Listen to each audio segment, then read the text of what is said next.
The first snowfall, that lovely transition between the gray and brown of Thanksgiving into the snowy white of Christmas. For most people, it means the joyous season, the hot cocoa, but for some, it's a sad day that marks the end of the motorcycle season.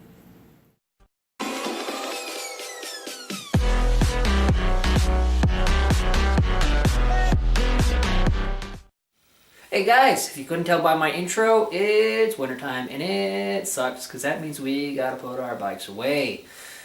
Now I'm just gonna go over how I do it. Some people do it differently, some people don't do anything, and then they're usually the ones that have to have somebody come fix their bike in the spring because it's all crapped out.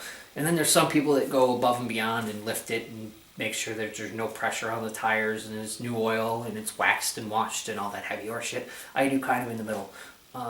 My reasons for winterizing a bike are quite simple, actually. One, if you let gas sit in a carburetor too long, it gunks up, it clogs all the passages, the main jet, the slow jet, all the little idle jets and passageways, they get all gunged up, and then in springtime you try to start your bike and it won't start right, it doesn't run right, there's something wrong with it, doesn't idle, something. So this gets rid of that problem. The other thing is ethanol. They put ethanol in gasoline, which really, really sucks. And the reason it sucks is because, one, you don't get the performance that you would get.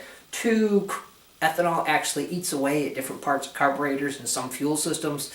And three, they were like, hey, this is a great idea. Ethanol will get rid of the moisture in gas tanks and prevent gas tanks from rusting. Well, how does it get rid of the moisture in gas tanks? It sucks the moisture into the gasoline. So come springtime when your bike is sitting there, if you had the gas tank half full, you probably still will start getting rust in your gas tank, but more importantly, you'll have all that moisture in your gas, which will mean you now have bad gas sitting in your bike come spring. Not good. So, either way, it's going to take care of that as well. Now, the final reason is quite simple, and that is, up here in Connecticut at least, I know some places only use sand, some places use different stuff. In Connecticut, they use calcium chloride, potassium chloride, something chloride, I don't know what it is. But either way, it gets rid of ice and snow wonderfully. The problem is, it also eats every single piece of metal off your car. If you sit there and buy a car from Connecticut, just be known that it probably doesn't come with a frame anymore because it's been rotted away. That's why a lot of people up here in New England, when they buy classic cars and stuff like that, they go down south where they don't use that shit because then they have a frame to work with. Up here in Connecticut, no, it's bad. But anyway, so that's why I winterize a bike. Now I'm going to go over how to winterize the bike. First thing you do, whether you have fuel injected or carburated, that is, put some stable in the gas. Regardless of how much is in your tank, pour it in. It's 2.5 gallons per ounce. So, scratch that. 1 ounce per 2.5 gallons of gas. So, you're going to want to just take this. I honestly eyeball it. I just and call it a day. It's not that exact of a science. I've had things run very nicely if I overdo it, so don't worry about I'd rather overdo it than underdo it.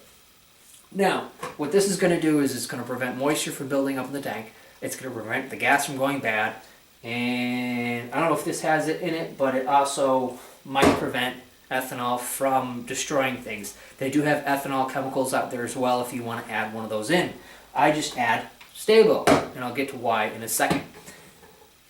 Now, after you add the stable in your tank, slosh it around, go for a nice long ride, 20 minutes or so, or 20 miles or so tops, or minimum rather. You're going to want to get all that gas run through the system, whether it's carbureted or fuel injected. Then you're going to want to come home. Now you can either stop at the closest gas station to your house, or you can grab a gas can, but I just prefer to stop at a gas station. We stop at the gas station, top off with stable, add a little more for all the gas you used, and top off the gas tank. And when I say top off the gas tank, I mean fill it right up to the brim. You don't want any air in that thing. Don't overflow it. There's going to be a little bit of air, but put as much gas in it as you can, top it off, go to your house. Now this is where fuel injected and carbureted differ slightly. Fuel injected, you're just going to shut it off. Done deal. Carbureted, find a petcock, close that motherfucker. You're not going to want any gas to get past. What you're going to do is you're going to run the bike until it's out of gas.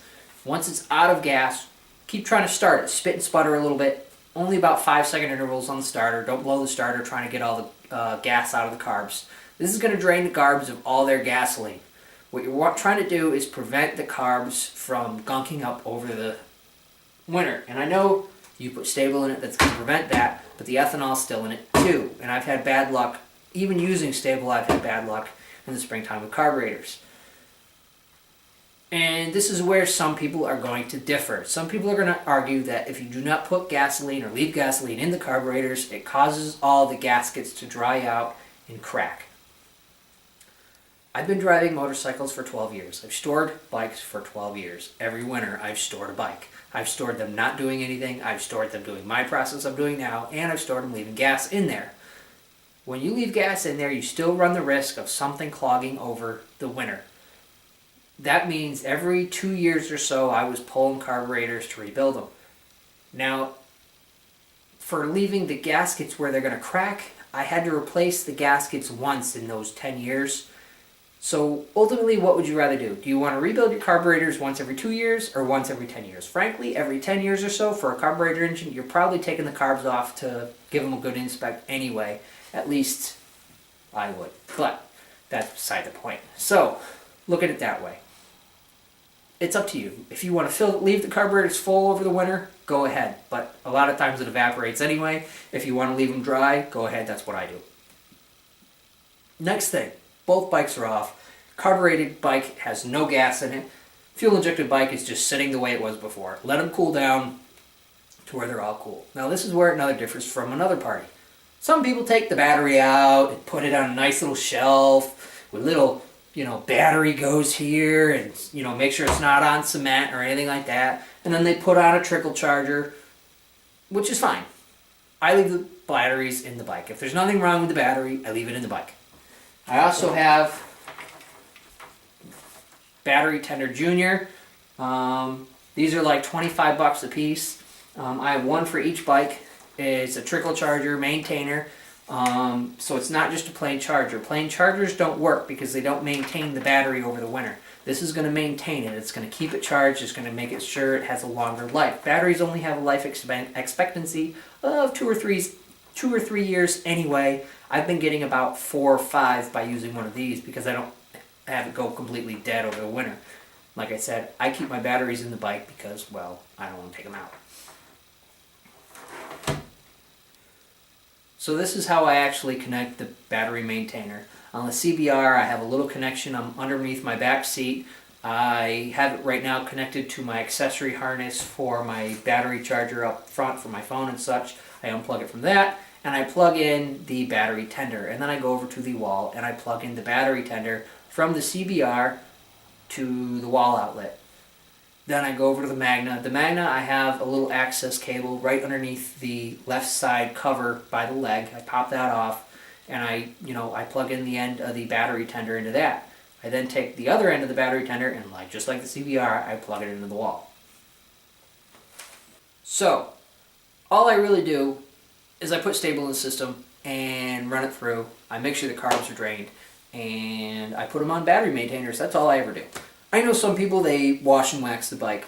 That's good if you keep it outside. I know some people that lift the bike because they say they don't want flat spots. I've had my tires, sitting on the ground for 10 years. I've never had flat spots, and I've had some pretty bad tires on the bikes before. And I've had some people change the oil and the fluids and whatnot. In the winter, if you have a garage, that's a really good time to get all your maintenance done. So that way in the springtime, when you see everybody else riding, you're not sitting in your garage waiting for the oil to drain out or the coolant or whatever. If you want to get that done. The winter is an awesome time to get all your maintenance and upgrades done.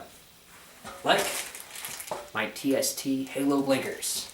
Those will be going on in the winter at some point. Not today, but at some point. So I really hope this answers any of your questions. I know there's been a couple people on some forums, or I know the Honda Magna fan club page on Facebook. There's been a couple people asking how they winterize their bikes. This is how I winterize mine. I hope this was some help. And other than that, please like, comment, share, and subscribe, and I'll catch you guys later.